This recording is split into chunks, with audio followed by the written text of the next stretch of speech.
হযরত আদম আলাইহিস সালাম ভুল করলেন, আল্লাহ নিষিদ্ধ বৃক্ষের কাছে গেলেন, স্বামী স্ত্রী দুজনে নিষিদ্ধ ফল ভক্ষণ করলেন। এরপরে হযরত আদম আলাইহিস সালাম মহা চিন্তার ভিতরে পড়ে গেলেন, কি সর্বনাশ করলাম। এখন যদি আল্লাহ যদি আমারে প্রশ্ন করেন আমার হুকুম কেন অমান্য করলে, তাহলে আমি কি জবাব দেব? আদম আলাইহিস সালামের কাছে জবাব ছিল না জবাব? তিনি যদি বুদ্ধির আশ্রয় গ্রহণ করতেন তাহলে তিনি বলতেন, আল্লাহ পাক যখনই প্রশ্ন করেছিলেন তিনি বলতে পারতেন যে আল্লাহ আমি না হয় একটা ভুল করছি, ঠিক আছে আমি একটা ভুল করে ফেলেছি, কিন্তু তুমি বলো জান্নাতের এত সব গাছ লাগাইলা যেগুলির ফল খাওয়া যাবে, এমন একটা গাছ কেন তুমি সেখানে লাগাইছো যে গাছের কাছেও যাবে না, ফল খাওয়া যাবে না, এমন একটা বিপদ আমার ভালাই লাগান। তিনি যদি বুদ্ধির আশ্রয় নিতেন তাহলে এরকম কথা বলতে পারতেন। আবুল বাশার সমস্ত সৃষ্টি জগতের আদি পিতা হযরত আদম আলাইহিস সালামকে আল্লাহ পাক জ্ঞান দান করেছিলেন। তিনি বুদ্ধির আশ্রয় গ্রহণ না করে তিনি জ্ঞান দ্বারা বুঝতে পারলেন সবলকে দুর্বলকে যদি বাঁচতে হয় মহাশক্তিধরের সামনে বিনা শর্তে মাথা নিচু করে দিতে হয়, আর্গুমেন্ট করা যায় না। সত্য সত্যি আল্লাহ প্রশ্ন করলেন, আদম আমার হুকুমটা ভাঙলা কেন? হযরত আদম আলাইহিস সালাম কোনো আর্গুমেন্ট পেশ না করে তিনি বিনয়ের সাথে কেঁদে কেঁদে বললেন, রব্বানা যালামনা আনফুসানা ওয়া ইন লাম তাগফির লানা ওয়া তারহামনা লানাকুনান্না মিনাল খাসিরিন। সবাই রব্বানা যালামনা আনফুসানা ওয়া ইন লাম তাগফির লানা ওয়া তারহামনা লানাকুনান্না মিনাল খাসিরিন। আর রেডিও টিভিতে অসত্য প্রচার এবং বাগাড়ম্বরী এদের একমাত্র পুঁজি। দেশের এই চরম দুর্দিনে দেশপ্রেমিক জাতীয়তাবাদী শক্তি এবং ইসলামী আন্দোলনরত দলগুলো সহ গোটা জাতিকে আহ্বান জানাই, ঈমান হেফাজত এবং দেশের স্বাধীনতা রক্ষার জন্যে সকল প্রকার ভেদাভেদ ভুলে যান। সেই সাথে দলীয় সংকীর্ণতার ঊর্ধ্বে উঠুন, আভ্যন্তরীণ কোন্দল থাকলে মিটিয়ে ফেলুন, একমাত্র মুসলমান পরিচয়ে কাঁধে কাঁধ মিলিয়ে দাঁড়ান, আর ঐক্যবদ্ধ হয়ে কোরআনের আন্দোলনকে, কোরআন প্রতিষ্ঠার আন্দোলনে ঝাঁপিয়ে পড়ুন। সকলকেই মনে রাখতে হবে কাফের মুশরিক মুনাফিকদের অধীনে গোলামীর জিন্দেগির চাইতে ঈমান হেফাজত এবং স্বাধীনতা রক্ষার জিহাদে শরীক হয়ে শাহাদাতের মৃত্যু হাজার গুণে শ্রেয়।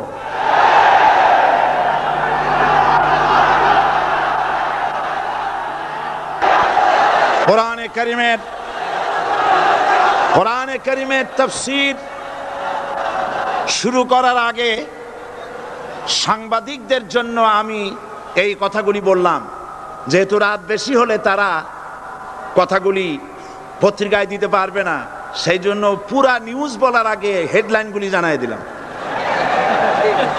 তবে সাংবাদিকদের ব্যাপারে আমার একটু কথা আছে। সেই কথা হচ্ছে, সাংবাদিকতা মহান পেশা।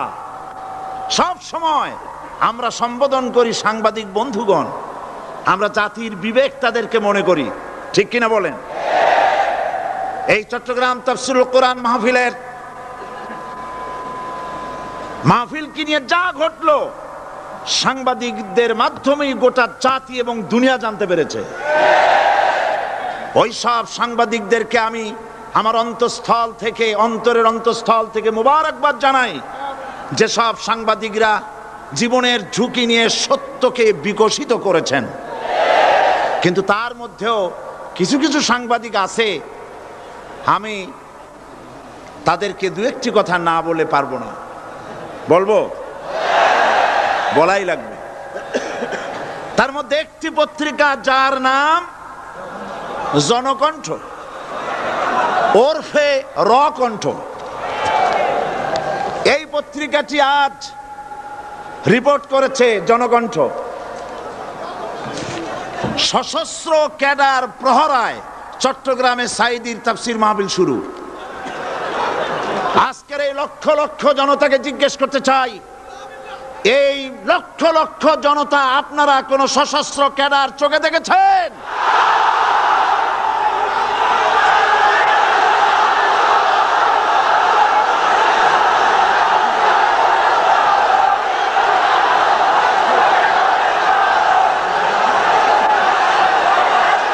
থামেন, থামেন। আমার করুণা হয়, ওই সব লোকের জন্য করুণা হয়। রাসূলুল্লাহকে চোখে দেখে আবু জাহেল যেমন বিশ্বাস করতে পারে নাই, এই শ্রেণীর লোকেরা এত বড় মাহফিল দেখেও কলিজায় জাহান্নামের ভয় আসে নাই।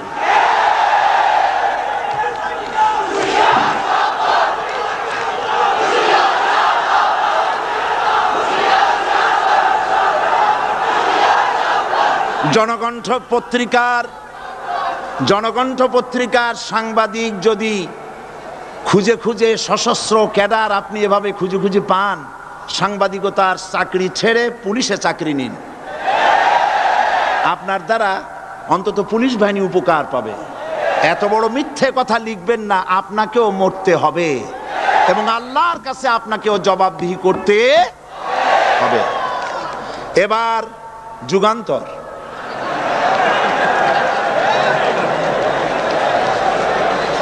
যুগান্তর পত্রিকা নতুন বেরিয়েছে। যুগান্তরকে দেশবাসী বস্তুনিষ্ঠ সংবাদ পরিবেশন করবে বলেই আশা করে।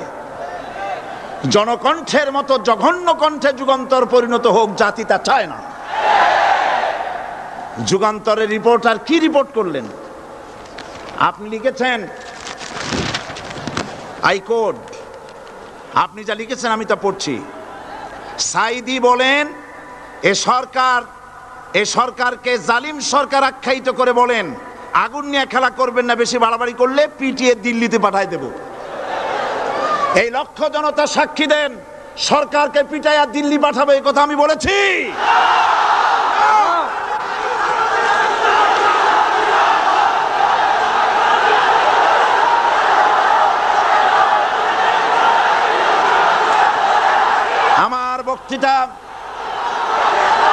আমার বক্তব্য রেকর্ড হয়, টিভি আছে, ভিডিও আছে। আপনি এই লক্ষ লক্ষ মানুষ আপনাকে মিথ্যাবাদী মনে করবে যে আপনি একটা মিথ্যা কথা লিখছেন, কিন্তু গোটা জাতির কাছে যুগান্তর গিয়ে আমাকে আপনি কি বানালেন? 40 বছর এই রাস্তায় কথা বলি, কোরআনের কথা বলি, 40 বছর এই রকমের হালকা কথা, সরকার পিটায় দিল্লি পাঠাবো এই রকমের পোলাপানের মতো কথা যদি আমি বলতাম, তাহলে কি মানুষ আসতো আমার মাহফিলে? এই যুগান্তর পত্রিকা আমার বগুড়ার বক্তৃতাকে বিকৃত করেছে। বগুড়ায় আমি কি বলেছিলাম আজকে সে কথা আপনাদের জানা দরকার। সরকারের সোনার ছেলেরা আমাকে বলেছে আমি স্বাধীনতা বক্তব্য রাখি, স্বাধীনতা বিরোধী বক্তব্য রাখি। বগুড়ায় তার প্রমাণ করেছি। বগুড়ায় আমি কি বলেছি? বগুড়ায় আমি বক্তব্য রাখতে গিয়ে বললাম, বর্তমান প্রধানমন্ত্রী, আমি যা বলি আমার তা মনে থাকে এবং রেকর্ড আছে, হাজার হাজার মানুষের সামনে বলেছি। কোন পত্রিকা এরকমের বেকায়দা রিপোর্ট করে না যেমন আজকে আপনি করেছেন, পিটাইয়া দিল্লি পাঠাবো। কি আর কেউ করেছে রিপোর্ট? সেখানে আমি বলেছি 4 দলের মহাসমাবেশগুলি দেখে প্রধানমন্ত্রীর মাথা খারাপ হয়ে গেছে। আর মাথা খারাপ হইতেই পারে, যেহেতু ফ্যামিলি অ্যাফেয়ার্স যদি খারাপ থাকে মাথা গরম থাকে। আমি সেখানে বলেছি প্রধানমন্ত্রী তিনি বলেছেন 4 দল একত্রিত হয়ে বাংলাদেশটারে পাকিস্তান বানাবে। দেখছেন না পত্রিকায়? আমি বলেছি দেখেন, একটা দেশের প্রধানমন্ত্রী মিথ্যা কথা বলেন, আমি এই রকমের কথা বলবো না, তবে উনি যা বলেন তা কিন্তু সত্য নয়। মিথ্যাবাদী আমি বলতে পারি না, বলবোই না, তবে যা বলেন তা সত্য নয়, আস্তে করে বলছি। উনি বলছেন দেশটারে পাকিস্তান বানাবে 4 দল। আমি বললাম বিগত 21 বছর যারা দেশ চালাইছে তারাই তো 4 দলের মধ্যে আছে না নাই? পাকিস্তান বানাইছে তারা? আচ্ছা আপনারা বলেন পাকিস্তান কাছে না হিন্দুস্তান কাছে? আমি বলেছি যদি বাংলাদেশকে কেউ পাকিস্তান বানাতে চায় তাহলে সর্বপ্রথম কাশ্মীর পাকিস্তান হতে হবে, তারপরে হিন্দুস্তানকে পাকিস্তান হতে হবে। এটা যেমন সম্ভব নয়, কিয়ামত পর্যন্ত বাংলাদেশ পাকিস্তান হওয়া সম্ভব নয়। আমার এই স্পষ্ট বক্তৃতার হাজারো রেকর্ড আছে বগুড়ায়, কেউ ধরনের বাজে রিপোর্ট করেনি। যুগান্তর লিখেছে, সাইদি বলেছে কাশ্মীর পাকিস্তান হইলেই বাংলাদেশ পাকিস্তান হয়ে যাবে। আমি ওই দিন ঢাকায় এসেই যুগান্তর পত্রিকার চিফ রিপোর্টারকে টেলিফোন করে বলেছি আপনি একটা ভুল রিপোর্ট আপনার সাংবাদিক করেছে বগুড়া থেকে, জাতি বিভ্রান্ত হবে। আমি একটা প্রতিবাদ পাঠালাম, অনুগ্রহ করে আমার প্রতিবাদ ছেপে দিবেন। ওনরা সাংবাদিকতার প্রতি মর্যাদা দিতে গিয়ে আমার এই বক্তব্যটা ছাপেন নাই। তার মানে হলো আমার বিরুদ্ধে যদি কেউ কথা বলে হুবহু ছাপা হবে, আর আমি যদি সেলফ ডিফেন্স দিতে চাই বস্তুনিষ্ঠভাবে আমাকে কভারেজ দেওয়া হবে না। এটাই হলো তাদের সবচাইতে আমার প্রতি ক্ষোভ। এবং তারা চায় আমাকে জনগণ থেকে বিচ্ছিন্ন করতে, কিন্তু জনগণ থেকে আমাকে বিচ্ছিন্ন করা যাবে না। কারণ আমার আকর্ষণে মানুষ আসে না, আকর্ষণ হলো আল্লাহর কোরআন। জনগণকে বিচ্ছিন্ন করা যাবে না। আমি তাফসীরের আগে যুগান্তর পত্রিকার সাংবাদিককে অনুরোধ করব, আপনি অনুগ্রহ করে আপনি এই সংশোধনটি মেহেরবানি করে পাঠিয়ে দিন যে গতকাল যে কথা বলা হয়েছিল যে সরকারকে লাঠি দিয়ে পিটাইয়া দিল্লি পাঠায় দেবো, এই কথা যে এটা আমি ভুল লিখেছি। মানুষ ভুল স্বীকার করলে কোনো অপরাধ নাই, অন্যায় নাই। আমরা আশা করব আগামীকালের যুগান্তরে আমরা দেখব যে আপনি ভুল স্বীকার করেছেন, এর দ্বারা যুগান্তরের মান কমবে না, মান বেড়ে যাবে। আর যদি ভুল স্বীকার না করেন আল্লাহর অভিশাপের জন্য প্রস্তুত থাকবেন। দরুদ শরীফ পড়েন, আল্লাহুম্মা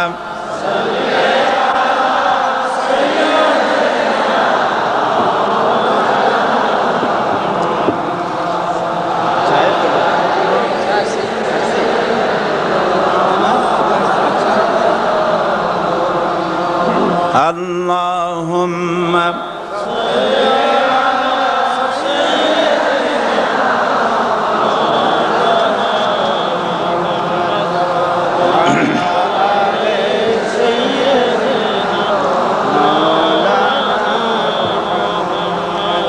বন্ধুগণ, কোরআনে কারীম হচ্ছে বিশ্ব মানবতার জন্য সর্বশ্রেষ্ঠ হেদায়েতের কিতাব। এই কিতাব আল্লাহ রাব্বুল আলামিন অবতীর্ণ করেছেন গোটা মানব গোষ্ঠীর জন্য, পৃথিবীর সমস্ত মানুষের জন্য আল্লাহ পাক এই কোরআন নাজিল করেছেন। কোরআন কার বাণী? এই কোরআনকে যারা অনুসরণ করবে তাদের সম্পর্কে আল্লাহ পাক বলেছেন, ফামান তাবিআ হুদায়া ফালা খাউফুন আলাইহিম ওয়ালা হুম ইয়াহজানুন। কোরআন যারা অনুসরণ করবে, কোরআন যারা মেনে চলবে তাদের জন্য কোনো ভয় নাই, কোনো চিন্তা নাই। কোরআনের আইন যারা মানবে, কোরআনের শাসন যারা মানবে তাদের জন্য কোনো ভয় নাই, চিন্তা নাই। কোরআন আল্লাহ রাব্বুল আলামিন এই পৃথিবীতে তাবিজ লেখার জন্য পাঠান নাই। এ কোরআন শুধু চুমা খাওয়া, মাথায় লাগাবার জন্য, বুকে লাগাবার জন্য পাঠান নাই। কোরআন পাঠিয়েছেন আল্লাহ রাব্বুল আলামিন মানুষেরা কোরআন পড়বে, কোরআন বুঝবে, আর কোরআনের বিধান অনুযায়ী ব্যক্তি, পরিবার, সমাজ এবং রাষ্ট্র গড়বে। বলেন আলহামদুলিল্লাহ। এই জন্য কোরআন নাজিল হয়েছে। রাসূল করিম সাল্লাল্লাহু আলাইহি সাল্লাম কোরআনে কারীম দিয়ে একটি সমাজ বিপ্লব করেছিলেন। কোরআন নাজিল এর উদ্দেশ্য আর রাসূল পাঠাবার উদ্দেশ্য সম্পর্কে আল্লাহ পাক বলছেন, হুয়াল্লাযী আরসালা রাসূলাহু বিল হুদা ওয়া দীনিল হক লিইয়ুযহিরাহু আলাদ-দীনি কুল্লিহি ওয়া কাফা বিল্লাহি শাহীদা। আমি আমার রাসূলকে দ্বীনে হক আর সত্যের বিধান সহকারে দুনিয়ায় পাঠিয়েছি, এই জন্যে লিইয়ুযহিরাহু আলাদ-দীনি কুল্লিহি আই লিইয়ুগলিবাহু আলা সাইরিল আদিয়ান, যাতে করে মানব গোষ্ঠীর উপরে, মানুষের তৈরি করা মতবাদের উপরে ইসলামকে যেন বিজয়ী করে দেন। ইসলাম বিজয়ী করে দেওয়ার জন্যে, কোরআনকে বিজয়ী ভূমিকা আনার জন্য আমি রাসূল পাঠিয়েছি, বিধান পাঠিয়েছি।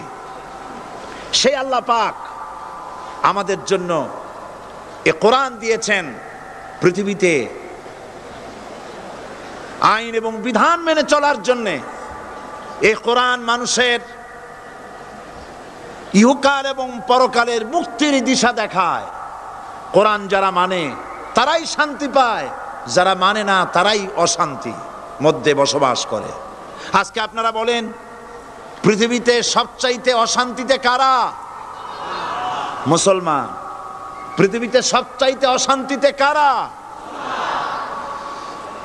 তাহলে অর্থ দাঁড়ায় এই যে কোরআন যাদের কাছে থাকবে, কোরআন যারা তেলাওয়াত করবে, কোরআনের আইন কানুন যারা পড়বে, কোরআন যাদের বাড়িতে থাকবে, তারাই সব থেকে অবহেলিত, লাঞ্ছিত হবে। অর্থ কি তাই হবে নাকি?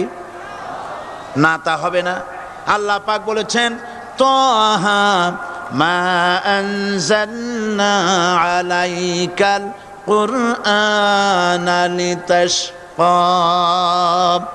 নবী হে, এই কোরআন আমি অবতীর্ণ করেছি এজন্য নয় যে কোরআন আপনার ভাগ্যকে বিনষ্ট করে দেবে, বরং কোরআন এসেছে ভাগ্যকে সুপ্রসন্ন করার জন্য। সুবহানাল্লাহ। সেই কোরআন থেকেই আমরা আলোচনা করেছি। গতকাল আলোচনা করেছিলাম সূরা আল বাকারার 255 নম্বর আয়াত। আয়াতটার নাম কি? আয়াতুল কুরসি। গতকালকের মতো আজও আসুন আমার সাথে তেলাওয়াত করেন। আউযু বিল্লাহি মিনাশ শাইতানির রাজিম। বিসমিল্লাহির রাহমানির রাহিম। প্রত্যেক অক্ষরে অক্ষরে 10-10 করে নেকি এখন আমাদের নামে নামায় আমলে লেখা হচ্ছে। সুবহানাল্লাহ। গলা ছেড়ে দিয়ে সবাই পড়েন আমার সাথে। আল্লাহু লা ইলাহা ইল্লা হুয়াল হাইয়ুল কাইয়্যুম লা তাখুযুহু সিনাতুন ওয়ালা নাওম লাহু মা ফিস সামাওয়াতি ওয়া মা ফিল আরদ মান যাল্লাযী ইয়াশফা'ু 'ইনদাহু ইল্লা বিইذনিহি ইয়া'লামু মা বাইনা আইদিহিম ওয়া মা খালফাহুম ولا يحيطون بشيء من علمه إلا بما شاء وسع كرسيه السماوات والأرض ولا يؤوده حفظهما وهو العلي العظيم صدق الله العظيم। আয়াতুল কুরসি হচ্ছে কোরআন শরীফের সর্বশ্রেষ্ঠ আয়াত। সুবহানাল্লাহ। রাসূল বলেছেন আয়াতুল কুরসি হচ্ছে কোরআনে কারীমের সর্বশ্রেষ্ঠ আয়াত এবং আল্লাহ পাকের তাওহীদের ব্যাপারে, সার্বভৌমত্বের ব্যাপারে এত বিস্তারিত অল্পের মধ্যে আর অন্য কোন আয়াতের মধ্যে ভাবে আসে নাই। এই জন্য আয়াতুল কুরসির এত মর্যাদা। কালকে আরো একটি হাদিস শোনাইছিলাম, বোধহয় নিশ্চয়ই আপনাদের মনে আছে, প্রত্যেক ফরজ নামাজের পরে আয়াতুল কুরসি যে একবার পড়বে, তেলাওয়াত করবে, কিয়ামতের দিন আল্লাহ পাক তার সম্পর্কে সিদ্ধান্ত নিবেন, তাকে জান্নাত দিয়ে দিবেন। সুবহানাল্লাহ কইতে ইচ্ছে করলো না? আলহামদুলিল্লাহ বলবেন না? তার অর্থ হলো এই আয়াতুল কুরসি যদি মানুষ পড়ে আর বোঝে আর ওই অনুযায়ী যদি আকীদা তৈরি হয়, জীবন তৈরি হয়, তার জীবন জান্নাতের জন্য তৈরি হয়ে যায়। গতকাল আল্লাহ পাকের সার্বভৌমত্বের কথা আমরা আলোচনা করেছিলাম। আজকে আলোচনা করব আল্লাহ পাকের পরিচয়। আল্লাহ পাক তিনি কে? আমরা বলি আল্লাহ। আমরা কি বলি? বলেন সবাই, কি বলি? আমি অনেকবার আপনাদেরকে এই কথাটা বলেছি, বোধহয় নিশ্চয়ই মনে আছে। আল্লাহ এই উচ্চারণটা আমাদের অনেকের হয় না, কেউ বলে না আল্লাহ। আল্লাহ পাকের উচ্চারণটা হচ্ছে, আল্লাহ পাকের নামের উচ্চারণ হচ্ছে আল্লাহ।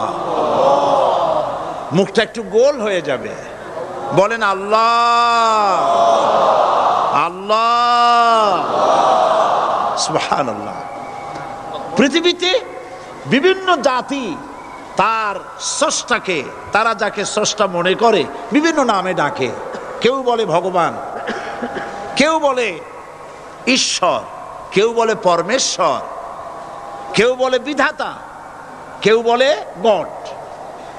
বিভিন্ন নামে লোকেরা এভাবে ডাকে। তো ভগবান বললে তার প্রতিশব্দে স্ত্রীলিঙ্গে কি আসে? বলেন ভগবতী। ঈশ্বর বললে স্ত্রীলিঙ্গে কি আসে? ঈশ্বরী। বিধাতা বললে তার স্ত্রীলিঙ্গে কি আসে? বিধাত্রী। গড, এটার স্ত্রীলিঙ্গে আসলে কি হবে? তো প্রত্যেকটি, তারা যে ভাষায় আল্লাহকে ডাকে, প্রত্যেকটি ভাষায় স্ত্রীলিঙ্গে একটি প্রতিশব্দ আসে। আল্লাহ এর স্ত্রীলিঙ্গে, এর প্রতিশব্দে আরেকটি শব্দ কি গোটা বিশ্ব খুঁজে পাওয়া যাবে? জোরে বলেন, যাবে? যাবে না। এবং অন্যান্য নামগুলি সন্ধি বিচ্ছেদ করলে অর্থই হবে না। গড, এটাকে যদি উল্টায়া বলা হয় তাহলে কি হয়ে যাবে? এবার দেখুন, আল্লাহ এই নাম, আল্লাহর পরিচয় কি? যদি বলা হয় যে আল্লাহর পরিচয় কি, শুধু আল্লাহ দিয়ে আল্লাহকে চেনা যাবে, আল্লাহকে চেনা যাবে। আল্লাহ রাব্বুল আলামিন বলছেন, আল্লাহু লা ইলাহা ইল্লা হুয়াল হাইয়ুল কাইয়্যুম। আল্লাহ হচ্ছেন তিনি, যিনি ছাড়া কোনো ইলাহ নাই, মাবুদ নাই, উপাস্য নাই। সুবহানাল্লাহ।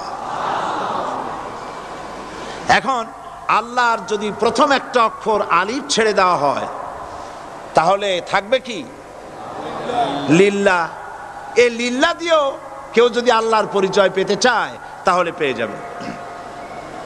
আল্লাহ রাব্বুল আলামিন কোরআনে কারীমের ভিতরে শুধু লিল্লাহ দিয়েও আল্লাহকে চেনার ব্যবস্থা করেছেন। লিল্লাহি মা ফিস সামাওয়াতি ওয়া মা ফিল আরদ। আকাশ এবং জমিনের সার্বভৌমত্বের একচ্ছত্র মালিকানা কার? আল্লাহ পাকের। এখন লিল্লাহ থেকে একটা লাম ছেড়ে দেন, কি থাকবে? লাহু। এই লাহু দিয়েও আল্লাহর পরিচয় পাওয়া যাবে, যাবে না? কোরআন বলছে, লাহু মাকালিদুস সামাওয়াতি ওয়াল আরদি ইউবসিতুর রিজকা লিমান ইয়াশা। আকাশ এবং জমিনের রিজকের চাবিকাঠি আল্লাহ পাকের কাছে, যারে খুশি তিনি পর্যাপ্ত রিজেক তিনি দান করেন। সুবহানাল্লাহ। এবার লাহুর লাম ছেড়ে দেন, থাকবে কি একটা অক্ষর। এই একটি অক্ষর দিয়ে আল্লাহ পাকের চেনা যাবে। ইন্নাহু হুয়াল গফুরুর রহিম, তিনি হচ্ছেন মহা ক্ষমাশীল দয়াবান। আল্লাহর পরিচয় আল্লাহকে দিয়েই জানা যায়। আল্লাহর পরিচয় হচ্ছে তিনি এই আকাশ সৃষ্টি করেছেন, এই জমিন সৃষ্টি করেছেন, মানব গোষ্ঠীকে সৃষ্টি করেছেন। আকাশের স্রষ্টাকে, জমিনের স্রষ্টাকে, মানুষের স্রষ্টাকে আল্লাহ পাক। দেখুন আল্লাহ পাক আকাশের স্রষ্টা, জমিনের স্রষ্টা, মানুষের স্রষ্টা, এই কথাকে ভুলিয়ে দেওয়ার জন্যে, এই কথাটিকে ভুলিয়ে দেওয়ার জন্য আল্লাহকে অস্বীকার করছে এক শ্রেণীর লোকেরা। তারা বলছে দেয়ার ইজ নো গড, স্রষ্টা বলতে কেউ নাই, আনসিন ইজ নাথিং। মাশাআল্লাহ, আমাদের মঞ্চে এই চট্টগ্রামের গৌরব বিএনপির কেন্দ্রীয় নেতা জনাব সালাউদ্দিন কাদের চৌধুরী সাহেব এসেছেন, আলহামদুলিল্লাহ। আল্লাহ পাক সকলকে কোরআন বোঝার তৌফিক দান করুন, বলি আমিন। আল্লাহ পাক কোরআনকে বোঝার জন্য, আল্লাহকে চেনার জন্য ব্যবস্থা করেছেন। ওরা বলছে কি আনসিন ইজ নাথিং, যা দেখা যায় না সেটা কিছুই না, সেটা বিশ্বাস করি না। তো আল্লাহর যখন রং নাই, গন্ধ নাই, তাকে বিশ্বাস করি কেমনে? বলেন নাউজুবিল্লাহি মিন যালিক। আরে ভাই, তোমরা তো এমন বহু জিনিস আছে যা না দেখে বিশ্বাস করো। আপনারা কি বাতাস দেখেছেন? বিশ্বাস করেন কিনা? বিশ্বাস করেন কিনা? আপনারা কি ইথার দেখেছেন? বিশ্বাস করেন কিনা? ফুলের গন্ধ দেখেছেন কিন্তু বিশ্বাস করেন কিনা? মাধ্যাকর্ষণ শক্তি, ল অফ গ্র্যাভিটেশন আপনারা চোখে দেখেছেন? বিশ্বাস করেন কিনা? অনেক জিনিস এমন আছে যা আমরা চোখে দেখি না কিন্তু বিশ্বাস করি। হযরত ইমাম আবু হানিফা রাহমাতুল্লাহ আলাইহির সাথে এক নাস্তিকের বহাস হবে। স্থান এবং তারিখ নির্ধারণ করা হলো। ইমাম সাহেব দেরি করে আসলেন। নাস্তিক বলছে, আমি আপনার সঙ্গে কোনো বিতর্কে যেতে চাই না, কারণ আপনি ওয়াদা রক্ষা করতে পারেন নাই, নির্ধারিত সময়ের অন্তত 3 ঘন্টা পরে এসেছেন। তিনি বললেন, আমি কেন দেরি করলাম সেটা তো তুমি জিজ্ঞেস করবে। আচ্ছা বলেন কেন দেরি করেছেন? তিনি বললেন, দেখো এই জায়গায় আসার পথে একটা নদী বেঁধেছিল, তো আমি আসবো কি করে? আমার কাছে পারাপারের কোনো বন্দোবস্ত ছিল না। এক পর্যায়ে হতাশ হয়ে গেলাম, আমার বোধহয় যাওয়াই হবে না। শেষ পর্যন্ত আমি দেখতে পেলাম হঠাৎ করে আমার পাশে একটা ফলের বীজ পড়লো, তা দিয়ে একটা গাছ অঙ্কুরিত হলো। দেখছি না তা গাছটা একটা ময়ূর হয়ে পরিণত হয়ে গেল। কই থেকে একটা করাতে সে গাছটা কেটে ফেলে দিল। ফটাফট কতগুলি তক্তা বেরিয়ে আসলো, কোথার থেকে একটা হাতুড়ি আর কতগুলি লোহা এসে ঠাস ঠাস করে বাড়ি লেগে একটা কিস্তি তৈরি হয়ে গেল। কিস্তিটার ধাপায় পড়লো নদীতে, আমি লাফ দিয়ে উঠলাম, তাই পার হয়ে আসতে যা দেরি হলো। নাস্তিক বলছে, আপনার সাথে আমি জানছিলাম যে আপনি অত্যন্ত বুদ্ধিমান মানুষ, কিন্তু যে ঘটনা শুনাইলেন আপনার স্ক্রু একটাও টাইট আছে বলে মনে হয় না, আপনার সাথে আর কোনো বহস নয়। তিনি বললেন, কেন? কয় বহস না, আপনি বলছেন যে এইরকম একটা গাছ চারা হয়ে গেল, সাথে সাথে বিনা মিস্ত্রিতে গাছটা কাটলো, তারপর এটা দিয়ে তক্তা হলো, লোহা আসলো, হাতুড়ি হইলো, বিনা মিস্ত্রিতে কিস্তি তৈরি হয়ে গেল, নৌকা এটা পড়লো নদীতে, আর বিনা মাঝিতে আপনি পার হয়ে আসলেন। এটা কি আদৌ সম্ভব? ইমাম আবু হানিফা রাহমাতুল্লাহ আলাইহি বলছেন, তোমার সাথে আমি কোনো কিতাব দিয়ে ঝগড়া করব না, কোনো কিতাব দিয়ে আমি তোমার সাথে বহস করব না। এই একটি দৃষ্টান্ত তোমার জন্য যথেষ্ট। একটা মিস্ত্রি ছাড়া যদি একটা কিস্তি তৈরি না হতে পারে, একটা গাছ কেটে তক্তা যদি না হতে পারে, এই বিশাল আকাশ, এই বিশাল জমিন, আর তোমার মতো এরকম একটা সুন্দর মানুষ বিনা মিস্ত্রিতে বিনা স্রষ্টায় তৈরি হলো কেমনে? এক কথায় নাস্তিক বলছে আমার জীবনের ভুল ধরা পড়লো। নাস্তিক বলছে জীবনের ভুল ধরা পড়েছে, আমি মুসলমান হয়ে গেলাম। লা ইলাহা ইল্লাল্লাহু মুহাম্মাদুর রাসূলুল্লাহ। জোরে পড়েন লা ইলাহা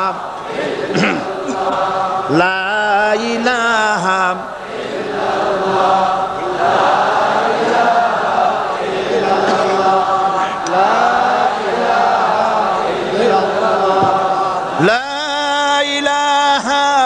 ইল্লাল্লাহু মুহাম্মাদুর রাসূলুল্লাহ।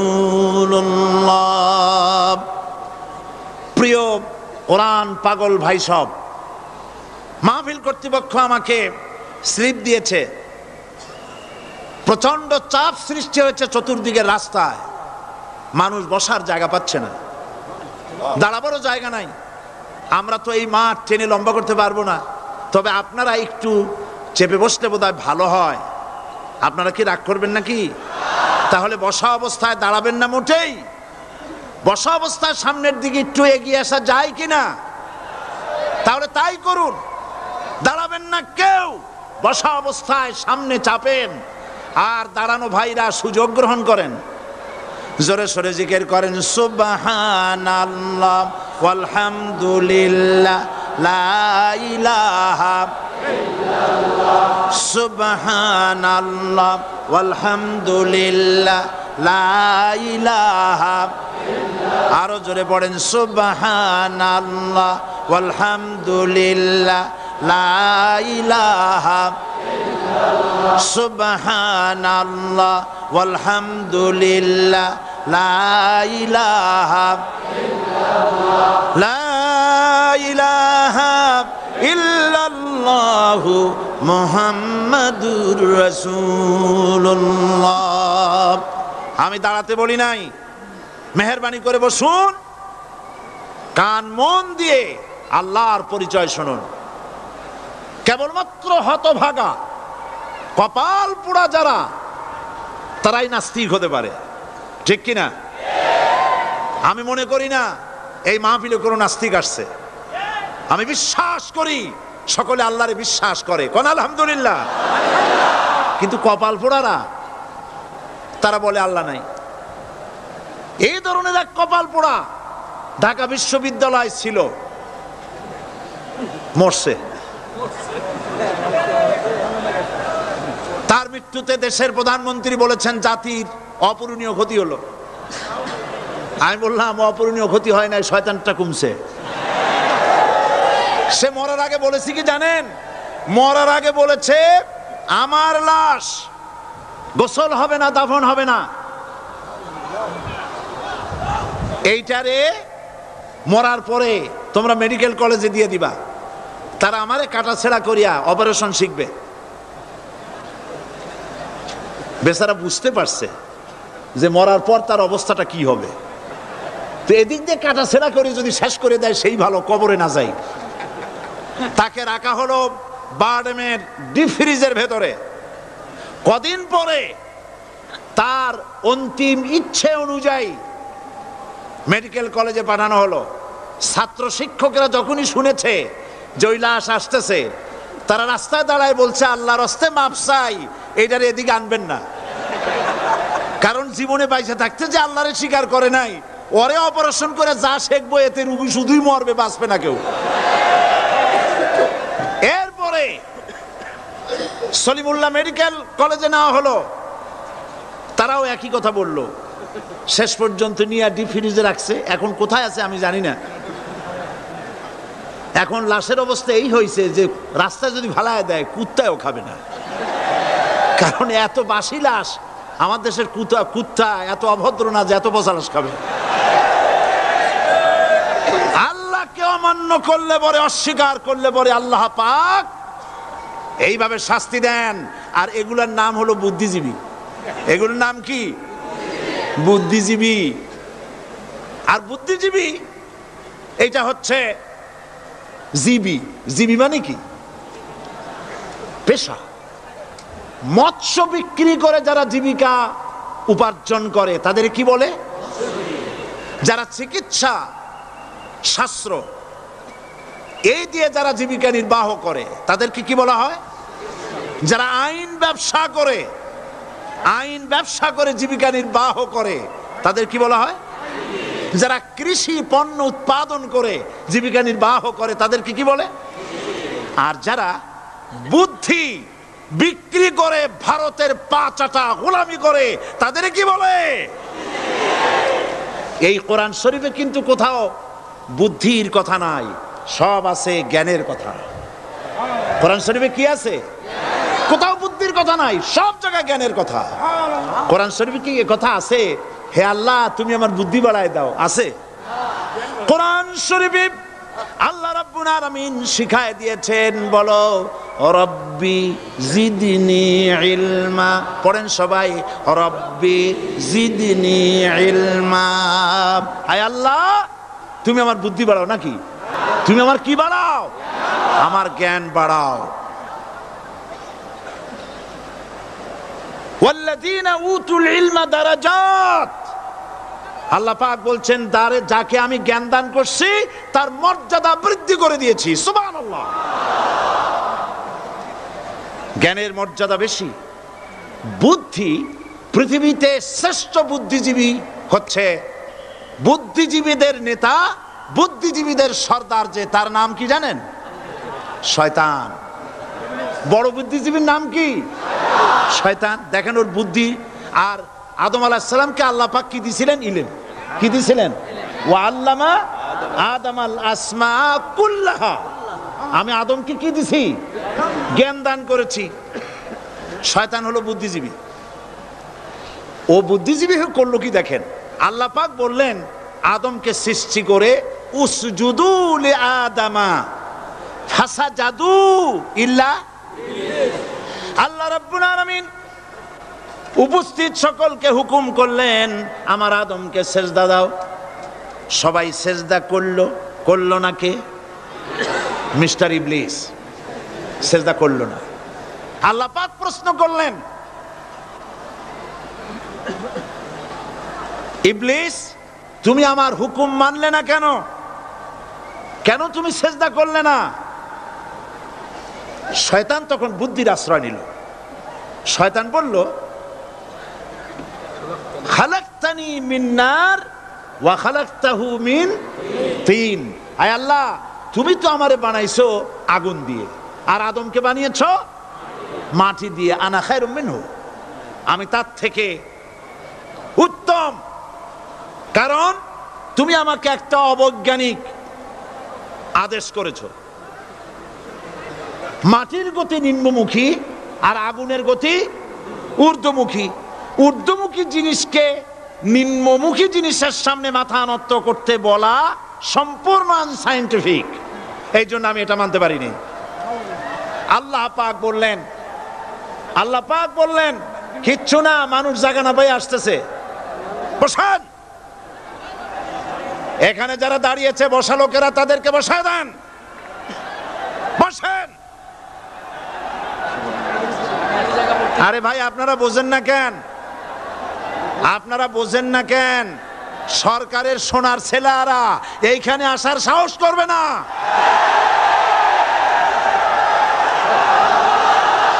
জায়গা পায় না।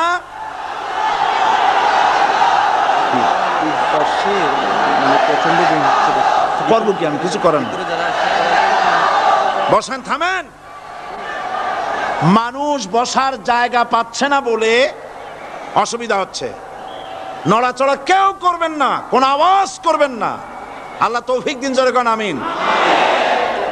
আল্লাহ পাক বলেন ইন্নাকা রাজিম মারদুদ, তোর উপরে আল্লাহর লানত অভিশাপ, আমার দরবার থেকে বেরিয়ে যা। তাহলে এই হলো বুদ্ধির দশা। এবার দেখেন জ্ঞানের দশা কি। জ্ঞান দেওয়া হয়েছিল কারে বলেন?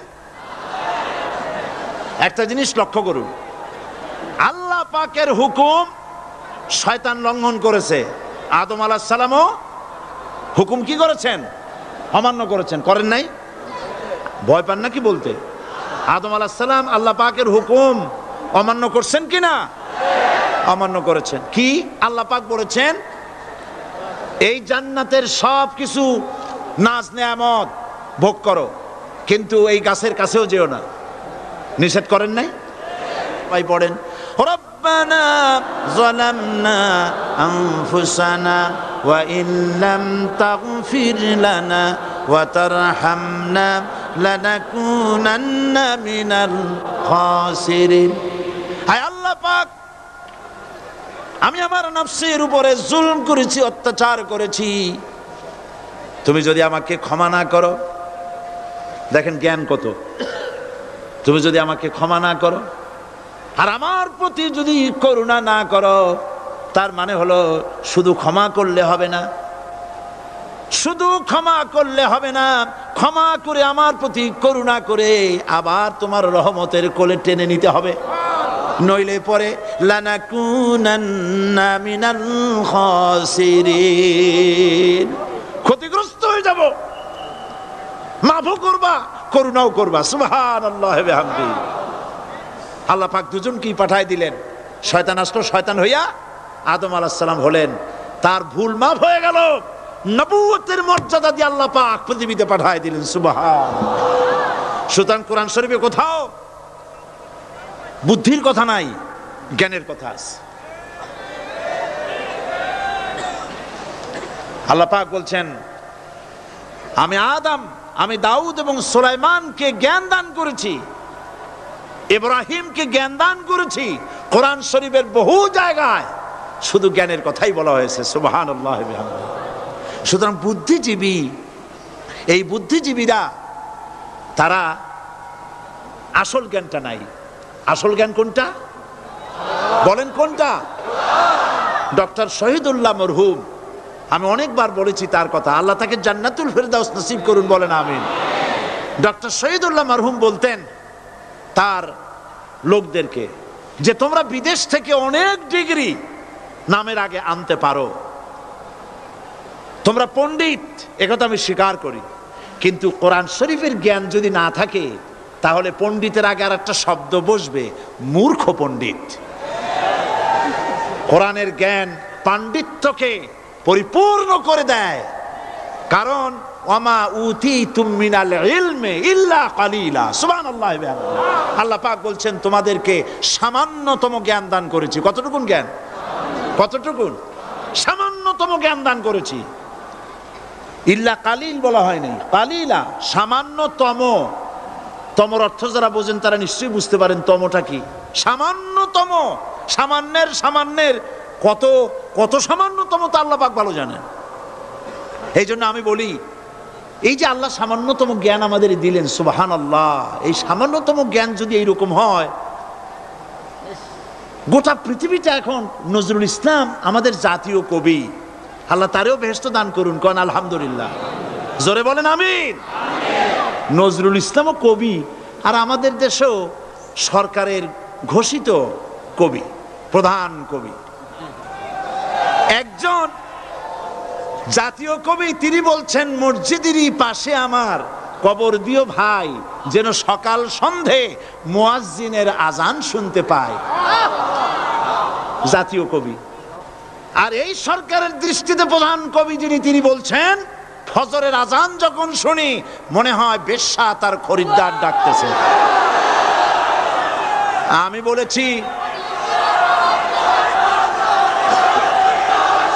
বলেছি এটা তো তুমি শুনবাই, কারণ ছাত্র জীবন থেকে ওই আওয়াজ শোনার যাদের অভ্যেস, বুড়া হইছে এখনো বেশ্যার আওয়াজ ছাড়ার কানে কিছুই আসে না।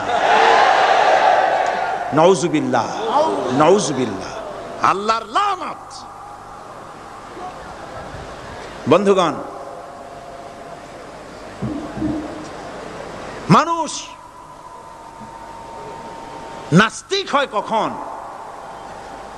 যখন তার কাছে আসল জ্ঞান থাকে না। কোরআন হচ্ছে আসল জ্ঞান। কাজী নজরুল ইসলাম বলেছেন, আজ থেকে কত বছর আগে বিশ্ব নিখিল দেখব আমি আপন হাতের মুঠায় পুরে। আজকে পৃথিবী আপনার মুঠায় আসছে না? উনি দেখে যান নাই, কিন্তু আসছে কিনা? আজকের পৃথিবীর নাম হয়েছে গ্লোবাল ভিলেজ। গোটা পৃথিবী এখন একটা পল্লী। আমেরিকার নির্বাচনের ফলাফল আমরা এখানে বসে দেখতেছি, দেখতেছেন কিনা? আমেরিকা একটা প্যাঁচ লাগিয়ে গেছে না? কালকে বলছি আমেরিকায় তো এরকমের বাংলাদেশি প্যাঁচ লাগা উচিত ছিল না, কিন্তু প্যাঁচটা লাগলো কেন? আমার মনে হয় যে আমাদের দেশের সরকার প্রধান বারবার যাওয়াতে এই রোগ ওখানেও সংক্রামিত হয়েছে।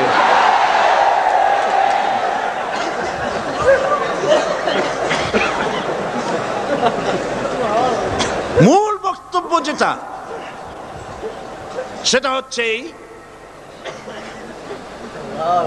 পৃথিবী এখন গ্লোবাল ভিলেজ, হাতের মুঠায় চলে আসছে। সারা দুনিয়ার খবর মুহূর্তের ভিতরে পাচ্ছেন, কম্পিউটারের ভেতরে আপনি বাজারঘাট করতে পারছেন। আপনার বাড়িতে কম্পিউটার টিপে, আমি এবার লন্ডন থেকে যখন আসতেছিলাম, এনসাইক্লোপিডিয়া ব্রিটানিকা 2000 সালের বইটা আনতে চাইলাম। তোরা বললো আপনি এটা নেবেন কেমনে? এ তো প্রায় 2 মণ ওজন হয়ে যাবে, এত ভাড়া দেবেন কেমনে প্লেনের? এটা 28 খণ্ড, 2 মণ ওজন হবে, দামও হবে জনমের মতো। তাই বললাম তাহলে আমি নেবো কেমনে? কই যে ডিস্ক নিয়ে যান, কম্পিউটার ডিস্ক। মারাত্মক কথা, সেটা কেমনে? ওরা আমাকে একটা কিনে দিয়ে দিল, এতটুকুন একটা ডিস্ক। এটা ঢুকাই দিলে 2 মণ 28 খণ্ড ওটার মধ্যে ঢুকে গেছে। কি আজীব তামাশা! আপনার কম্পিউটার কে নাকি প্রশ্ন করেছিল যে বর্তমান যুগ তো কম্পিউটারের যুগ, ভবিষ্যতের যুগ কি হবে? যে জবাবে বলেছে ভবিষ্যৎ হবে বেশি কম্পিউটারের যুগ। গোটা দুনিয়া মানুষের মাথার মধ্যে আল্লাহ ঢুকাই দিয়েছেন, সুবহানাল্লাহ বলবেন না? বিজ্ঞানের আবিষ্কার দেখে যারা কোরআন জানে না, বিজ্ঞানের প্রতি আকৃষ্ট হয়ে তারা মনে করে বিজ্ঞান বুঝি সব। না, বিজ্ঞানের আবিষ্কার যত বাড়বে কোরআন বোঝা তত সহজ হবে। তাও সুবহানাল্লাহ কইতে ইচ্ছা করে না? বিজ্ঞানের আবিষ্কার যত বাড়বে, কিয়ামত পর্যন্ত পৃথিবীর বিজ্ঞানীরা কোরআনের সামনে ভিক্ষুকের মতো 2টি হাত পেতে দাঁড়িয়ে থাকবে। কারণ ইয়াসিন ওয়াল কোরআনিল হাকিম, এটা বিজ্ঞানময় কোরআন। জোরে বলেন সুবহানাল্লাহ। বিজ্ঞান দিয়ে ভরা, সুবহানাল্লাহ। আমি অবাক হই, আল্লাহ বলছেন ওমা উতিতুম মিনাল ইলমি ইল্লা কালিলা, সামান্যতম জ্ঞান দিছি। যখন আমি পাথফাইন্ডারের কথা শুনলাম, মঙ্গল গ্রহে গেছে 8 মাস সময় লাগলো, প্রতি মিনিটে 1600 মাইল গতিবেগে, প্রতি মিনিটে 1600 মাইল গতিবেগে 8 মাস পথ অতিক্রম করে মঙ্গল গ্রহে অবতীর্ণ করলো পাথফাইন্ডার। পর্দাটা ফেটে গেল, ছোট্ট 10 কেজি ওজনের একটা গাড়ি বেরিয়ে এলো, 4 চাকার একটা গাড়ি। ওর মধ্যে পাওয়ারফুল ক্যামেরা আরো কি কি ছিল, সেটা ওখান থেকে ফটোগুলি ক্যাচ করছে আর ট্রান্সমিট করে দিচ্ছে নাসায়। সেখানে বিজ্ঞানীরা বসে দেখতেছে পৃথিবীর মাটি থেকে 49 কোটি কিলোমিটার দূরে মঙ্গল গ্রহের ছবি ওখান থেকে আসতেছে। এক পর্যায়ে বিজ্ঞানীরা তারা দেখতে পেল যে এই পাথফাইন্ডারটা চলতে গিয়ে একটা পাথরের সাথে ধাক্কা লেগে কাইট হয়ে পড়ে গেছে। এখন এটা কাইট হয়ে পড়ে গেছে, এখন তো তার ফাংশন বন্ধ হয়ে গেছে।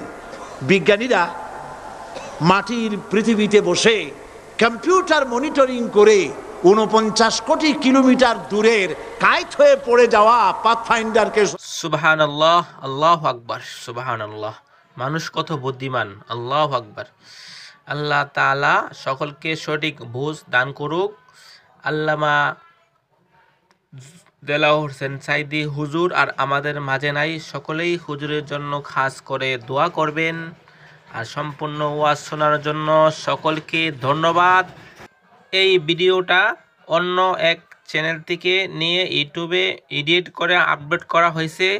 সেই চ্যানেলের নাম ইসলামেই একমাত্র শান্তির পথ। সকলেই এই চ্যানেলের মালিকের জন্য খাস করে দোয়া করবেন। সকলেই ভালো থাকবেন, সুস্থ থাকবেন। আল্লাহ হাফেজ।